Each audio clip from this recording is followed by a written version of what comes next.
Assalamualaikum warahmatullahi wabarakatuh. Waalaikumsalam warahmatullahi wabarakatuh. Alhamdulillah, wassalatu wassalamu ala rasulillah Muhammad ibn Abdullah wa ala alihi wa sahbihi wa mawala, amma ba'du. Selamat siang untuk semuanya, para subscriber Rahmatul Ummah Channel dan seluruh kaum muslimin dimanapun Anda berada.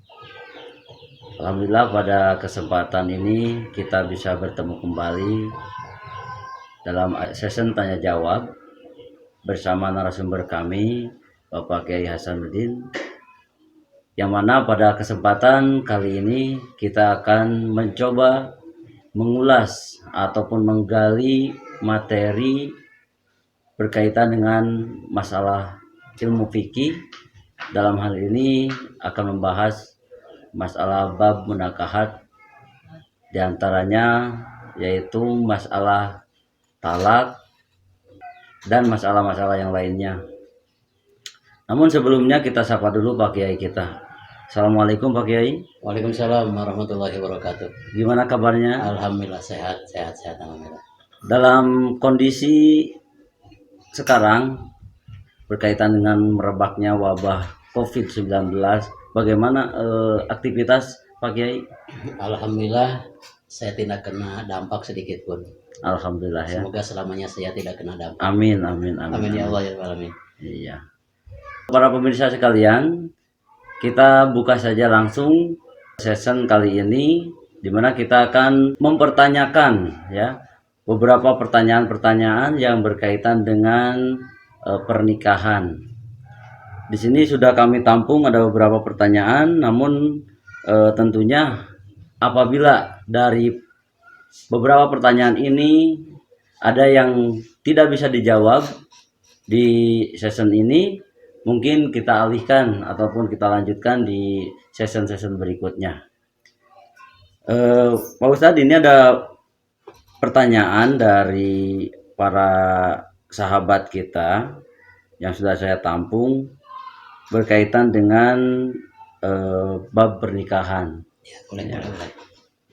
Pertanyaan yang pertama, apakah besan sama besan boleh menikah? Monggo Pak Ustadz. Alhamdulillah, pertanyaannya sangat baik sekali. Apakah besan dengan besan ini boleh menikah? Ya. Itu boleh, gak apa-apa. Asal besannya gak ada hubungan sesusu.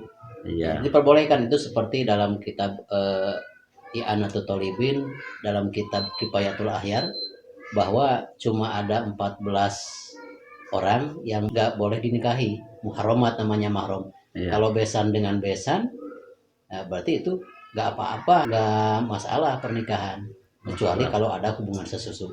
Begitu pemirsa, untuk pertanyaan pertama, apakah besan sama besan boleh menikah? Katanya boleh ya, asal jangan sesusu, seperti itu ya. Iya. Kurang lebihnya seperti itu. Lanjut ke pertanyaan yang kedua, kalau pasangan suami istri sudah tidak sejalan, apakah istri boleh meminta cerai? Si perempuan minta cerai dengan alasan sudah tidak sejalan. Iya, tidak sejalan. Untuk alasan yang demikian itu tidak diperbolehkan seorang istri meminta cerai kepada suaminya. Walaupun sudah tidak sejalan. Walaupun sudah sejalan, masih bisa bersabar. Misalkan, sebab ada salah satu sabda Rasulullah SAW dalam kitab Uqudul Jen, bahwa apabila dan siapapun seorang istri yang bersabar menghadapi buruknya akhlak suami, maka insya Allah istri tersebut akan diberikan pahala oleh Allah Subhanahu Wa Taala sebesar pahala yang diberikan Allah kepada Siti Maryam. Itu. Maka tidak boleh, lebih baik bersabar. Sabar itu tidak ada batasnya. Iya. Gitu. Iya. Pak Ustadz, ini untuk pertanyaan berikutnya ada pertanyaan yang keempat ya.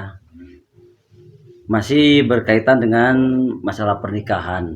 Kalau menikahi wanita yang sudah hamil di luar nikah ataupun hubungan yang tidak sah seperti itu, apakah bisa langsung digauli atau menunggu lahiran anaknya dulu? Gimana? Kalau melihat dari kitab Madzhabul Arba'ah Babul Munakahat, apabila seorang perempuan hamil di luar nikah, itu untuk menikah lagi tidak perlu menunggu lahir, karena dalam salah satu keterangan tidak ada iddah bagi seorang perempuan yang hamil di luar nikah. Jadi lain lagi dengan seorang perempuan dalam keadaan hamil dicerai oleh suaminya. Kalau mau menikah lagi berarti itu harus menunggu lahir kalau dicerai oleh suaminya. Adapun seorang istri yang hamil di luar nikah, apakah misalkan yang berbuatnya itu seorang laki-laki misalkan melarikan diri atau kabur, lalu si perempuan itu dicarikan oleh orang tuanya laki-laki yang lain yang tidak berbuat untuk menikahi anaknya, apakah boleh seorang perempuan yang hamil di luar nikah untuk menikah lagi? Itu diperbolehkan. Tidak menunggu lahir dulu, dan ketika hamilnya pun begitu selesai akad halal. Kita menunggu apa lagi? Tidak perlu istilahnya menunggu kelahiran anaknya dari hasil hamil zina itu. Begitu beres akad boleh, sudah halal. Sudah halal ya. Sudah halal, itu diperbolehkan. Tapi bagaimana kalau begini nih, si orang yang bersangkutan tersebut dia yang melakukan, ya. Kemudian pada beberapa bulan kemudian, ya, dia positif. Tapi yang melakukannya orang itu, dua orang tersebut, ya. Laki-lakinya si Anu, perempuannya si Anu, gitu ya, melakukan hubungan, ya, tapi di luar pernikahan. Kemudian di beberapa bulan kemudian dia hamil. Nah, bagaimana itu hukumnya? Jadi ketika seorang perempuan misalkan menikah dalam keadaan sudah hamil, berarti yang berbuatnya itu laki-laki itu juga, lalu dinikahi oleh laki-laki itu. Setelah menikah, apakah si laki-laki itu boleh menidurinya? Boleh, itu sudah halal, tidak menunggu lahiran anaknya hasil berzina. Itu diperbolehkan. Kan itu kan ahalallahu nikah. Allah menghalalkan nikah.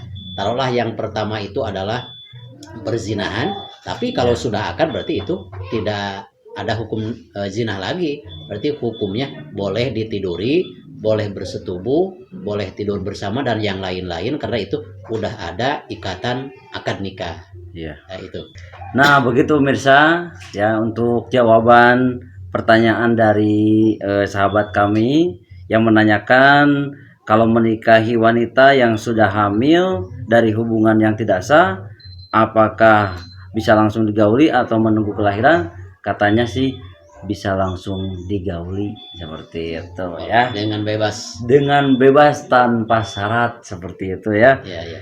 Sekarang kita beralih ke pertanyaan berikutnya.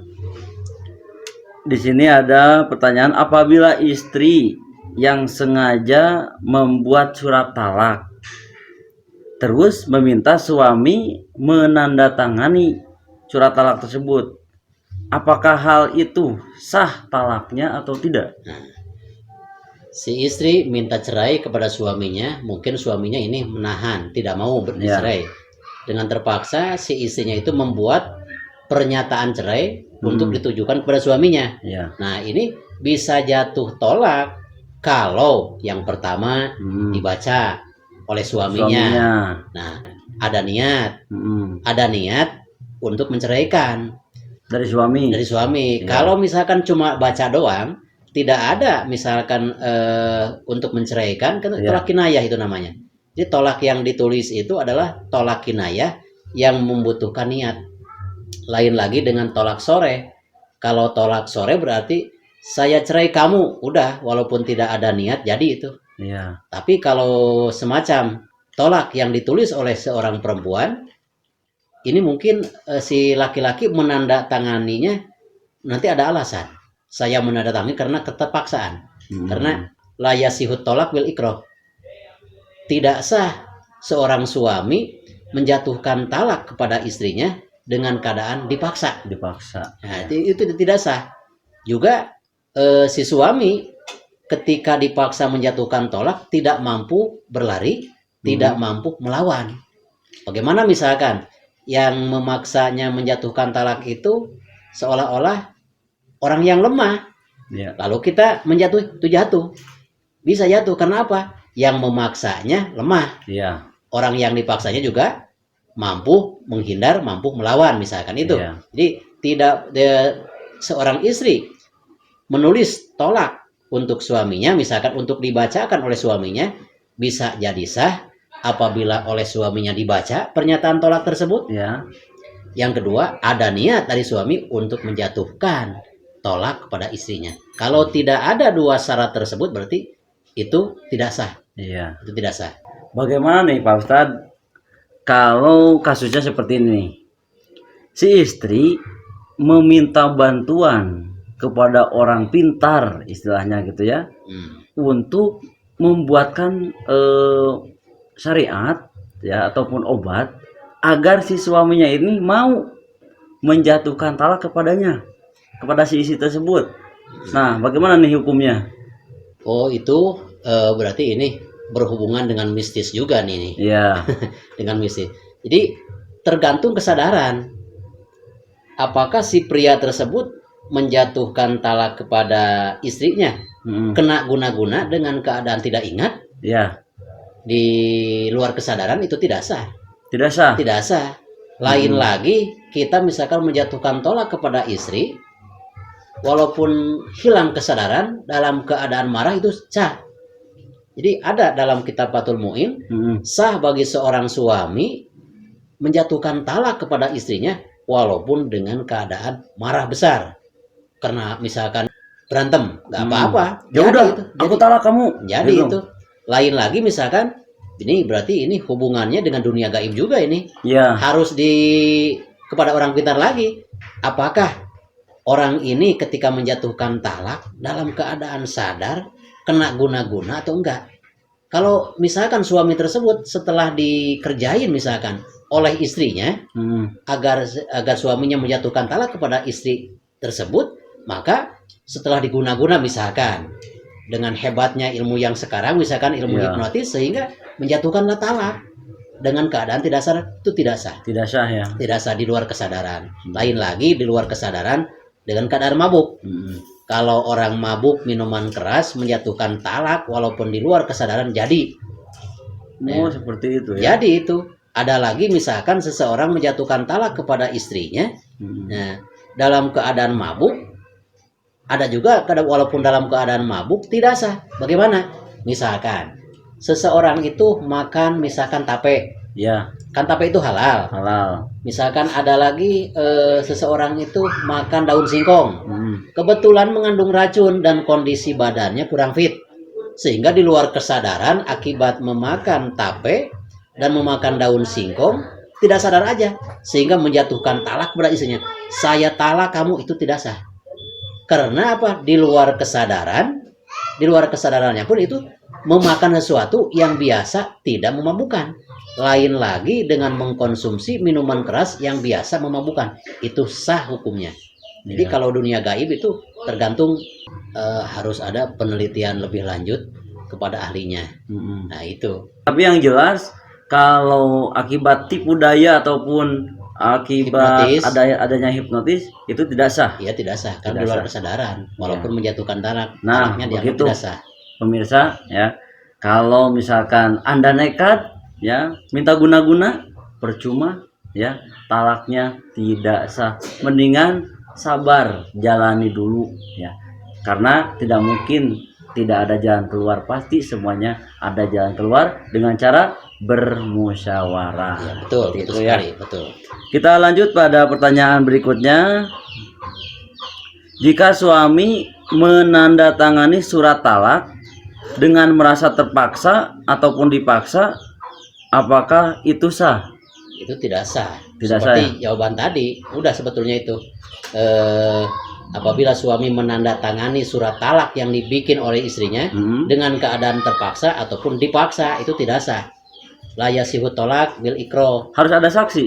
Kalau masalah tolak, kalau masalah tolak secara keagamaan, walaupun tidak ada saksi pun sah.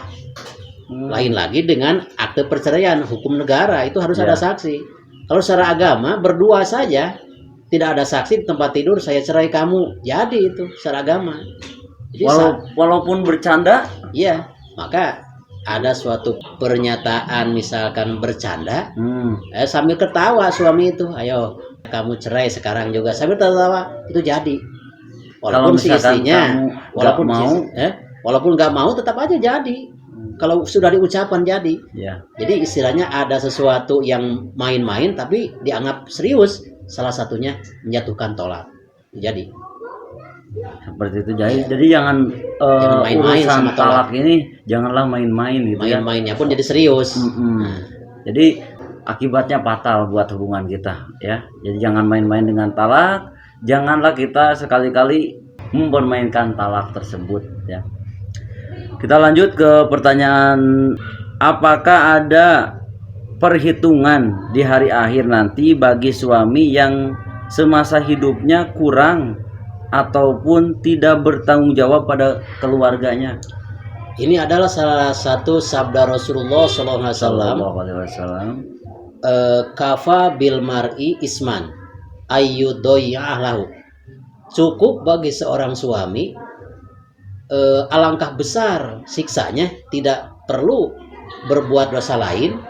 Cukup dosa yang akan ditanggung dan akibatnya sangat besar, siksanya sangat besar, apabila seorang suami tidak mau menafkahi keluarganya, tidak mau menafkahi misalkan anaknya. Itu alangkah dosa. Kenapa? Seorang suami tersebut tidak bertanggung jawab. Cukup bagi seorang laki-laki, seorang kepala keluarga, tidak perlu mencari dosa yang lain. Itu aja sudah cukup besar dosanya apabila kepala keluarga menterlantarkan, tidak memperhatikan apakah itu resiko dohir, pakaiannya, makanannya, tempat tinggalnya, tidak memperhatikan, sebodoh amat lah. Nah, itu adalah tipe suami yang tidak bertanggung jawab. Itu sangat dosa, dosanya sangat besar, itu siksanya. Na'udzubillah, subhanallah. Mudah-mudahan kita menjadikan suami yang bertanggung jawab penuh terhadap keluarga. Amin. Nah, kalau seperti saya nih Pak Ustadz, ya, misalkan kan saya gajinya itu bisa dikatakanlah cuma dapat uang itu 1 bulan sekali, sedangkan resiko buat keluarga itu kan seharusnya per hari, ya gitu, ya. Tapi saya cuma memberikan 1 bulan, ya. Nah, apakah itu sudah masuk menafkahi? Itu masalah gaji. Misalkan ada seorang kepala keluarga yang kerjanya kerja harian, lalu uangnya diberikan kepada istri setiap hari. Ada juga misalkan kalau kerja misalkan di tempat yang lain, ada juga gaji mingguan, begitu 1 minggu dikasih. Ada juga misalkan semacam PNS, itu kan gajinya setiap bulan sekali. Asal diberikan itu sudah kategori suami yang bertanggung jawab. Walaupun 1 bulan sekali, karena apa? Memang kan begitu, di Indonesia kan begitu. Pabrik-pabrik misalkan dan PNS itu kan 1 bulan sekali. Itu tidak berdosa. Pertanyaan terakhir dari bab munakahat. Apakah sah jika hanya disaksikan oleh ibu tiri saja tanpa ada orang lain? Pernikahan hanya disaksikan sama ibu tiri saja, bagaimana? Itu kan menurut rukun-rukun nikah itu salah satunya harus ada 2 saksi dalam pernikahan minimal. Lebih banyak boleh. Saksi yang 2 yang utama itu harus Islam, harus dewasa, juga harus dua-duanya laki-laki. Tidak sah seseorang menikah cuma disaksikan oleh seorang ibu tiri. Tidak sah itu. Tidak sah. Karena tidak memenuhi rukun nikah. Karena rukun itu harus 2 saksi minimalnya. Laki-laki juga, yang laki-laki itu harus dewasa, sudah balik dan berakal. Tidak sah itu. Jadi untuk pernikahan ini harus sesuai dengan rukun nikahnya, ya. Tidak bisa kita keluar dari rukun nikah tersebut. Jadi kalau cuma disaksikan sama ibu tiri saja, berarti pernikahannya dianggap tidak sah ataupun tidak memenuhi syarat seperti itu. Pertanyaan berikutnya, bagaimana kalau si ayah dari si anak yang lahir di luar nikah sudah terlanjur menjadi wali di saat anaknya menikah?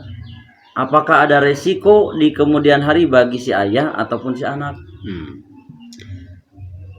Jadi kalau misalkan seorang anak perempuan yang lahir daripada hasil perzinahan, Ya.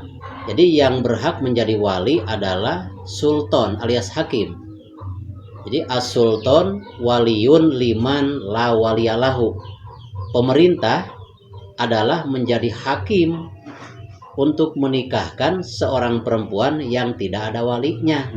Kenapa itu tidak ada walinya? Karena yang dianggap wali itu harus hasil pernikahan. Nah, siapa itu wali?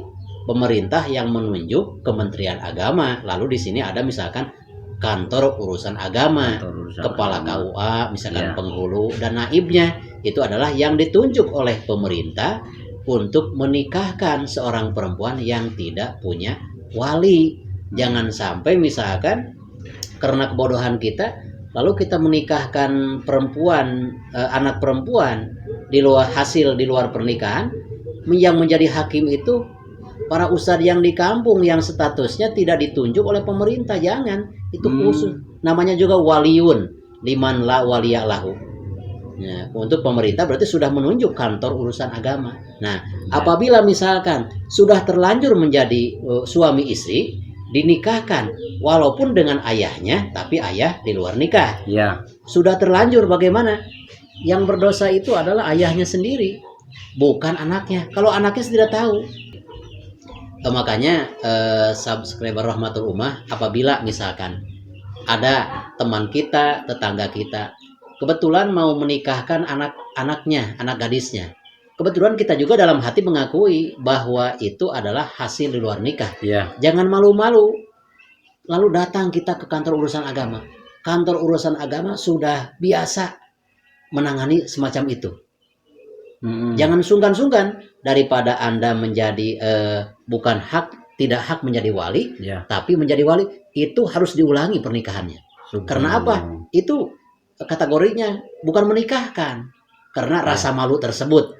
Mungkin rasa malu Anda itu cuma di dunia sedikit yang mengetahui. Tapi kalau di akhirat itu lebih bahaya siksanya. Jadi bagi seorang ayah yang tidak berhak menjadi wali karena anaknya hasil luar nikah, kebetulan sudah terlanjur menikahkan, itu harus diulangi lagi. Karena itu salah satu rukunnya adalah tidak ada wali. Walinya seharusnya sultan, adalah pemerintah. Dalam hal ini adalah kantor urusan agama. Harus diulangi lagi. Jadi lebih baik kita sebelum terjadinya pernikahan kita jujur dulu. Jujur dulu. Jujur dulu kepada petugas, biar nanti petugas yang jadi wali. Itu. Jadi kita, untuk kelangsungan mawadah warohmah anak-anak kita selanjutnya di masa yang akan datang. Itu aja. Terima kasih Pak Ustadz sama-sama, dari sekian banyak pertanyaan-pertanyaan yang dilontarkan kepada kami, sudah dijawab semuanya sama Pak Ustadz kita ataupun Pak Kiai kita. Mudah-mudahan ada manfaatnya, dan juga kita tidak pernah puas dengan pertanyaan-pertanyaan yang lainnya. Sebelum disimpulkan secara jelas, mungkin dari Pak Ustadz ada kata-kata penutup, monggo silakan. Alhamdulillah, terima kasih telah selesai di bagian yang kedua rupanya ini. Karena yang pertama udah tayang di video yang telah lalu. Ini sesi pertanyaan bagian kedua, masalah bab munakahat. Kami haturkan kepada seluruh subscriber Rahmatul Ummah, juga segenap muslimin muslimat, mudah-mudahan pertanyaan-pertanyaan Anda itu menjadikan motivasi bagi kami untuk lebih menggali keilmuan, terutama dalam masalah fikih. Mudah-mudahan segala yang telah saya kemukakan kepada jawaban saya kepada subscriber Rahmatul Ummah menjadi ilmu yang bermanfaat, khusus bagi saya dan umumnya bagi kita sekalian. Terima kasih. Amin. Sungguh luar biasa kajian kita pada kesempatan ini ya, berkaitan dengan bab munakahat. Dari mulai kita membahas talak sampai kita membahas masalah menafkahi keluarga. Jadi untuk para pemirsa sekalian ya, saya harapkan untuk tidak pernah melewatkan satu season pun dari Rahmatul Ummah Channel, karena banyak informasi, banyak ilmu yang bisa kita dapat ya dengan kita melihat, menonton, atau apalagi sampai kita menjadi subscriber setia dari Rahmatul Ummah Channel ya, di bawah pimpinan Bapak Kiai Hasanuddin ini ya. Ya mungkin pertemuan kita pada kesempatan ini cukup sekian ya. Insya Allah kita lanjutkan pada session-session berikutnya. Untuk itu jangan lupa ya di like and subscribe ya di channel Rahmatul Ummah. Dari kami cukup sekian. Assalamualaikum warahmatullahi wabarakatuh. Waalaikumsalam warahmatullahi wabarakatuh.